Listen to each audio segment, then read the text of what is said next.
Yang seperti saya laporkan pertama menyangkut dengan CNG ya.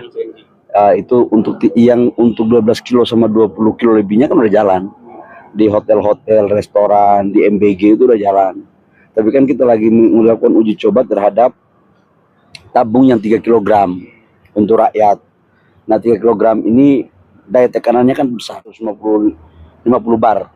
Jadi ini harus dicek dulu. Kalau sudah lolos uji, baru.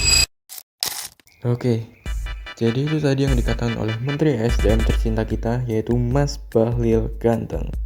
Nah, di video tadi dikatakan bahwa tabung CNG varian 12 kg sudah digunakan di beberapa tempat, yaitu termasuk di restoran dan bahkan ada di beberapa dapur SPPG. Tapi untuk yang varian 3 kg masih dilakukan riset, seperti yang dikatakan oleh Menteri SDM kita tadi, bahwa masih dilakukan penelitian untuk varian 3 kg. Kenapa bisa berbeda? Dikarenakan untuk tabung bagi yang 3 kg sendiri kan termasuk harus kecil.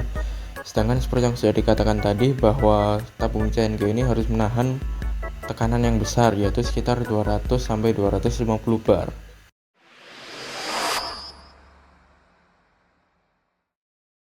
Tapi apa sih sebenarnya CNG itu? Jadi, CNG atau Compressed Natural Gas adalah gas alam, yaitu metana yang telah melalui proses pemurnian dan disimpan ke dalam tabung dalam wujud gas bertekanan tinggi. Berbeda dengan LPG atau Liquefied Petroleum Gas yang mana berisi propana dan butana yang disimpan dalam wujud gas yang dicairkan ke dalam tabung bertekanan 5-8 bar saja. Nah, sekarang kenapa kok pemerintah tiba-tiba ngidam buat ganti ke CNG? Jawabannya adalah karena sebagian besar pasokan LPG kita itu dari impor. Jadi anggaran negara jebol kena impor. Nah, akhirnya pemerintah ngeliat deh apa yang ada di negeri kita. Dan faktanya Indonesia tuh punya banyak banget gas alam. Dari situlah kenapa pemerintah akhirnya mencoba buat pakai CNG sebagai pengganti LPG. Salah satunya biar kita nggak terlalu ngandalin barang impor. Dan karena itu juga, Menteri ESDM kita pernah berkata bahwa CNG itu akan diusahakan lebih murah dari 30-40% dari LPG. Nah, jadi coba kita cek lagi keuntungan dan kekurangannya CNG dari awal. Plusnya dulu nih.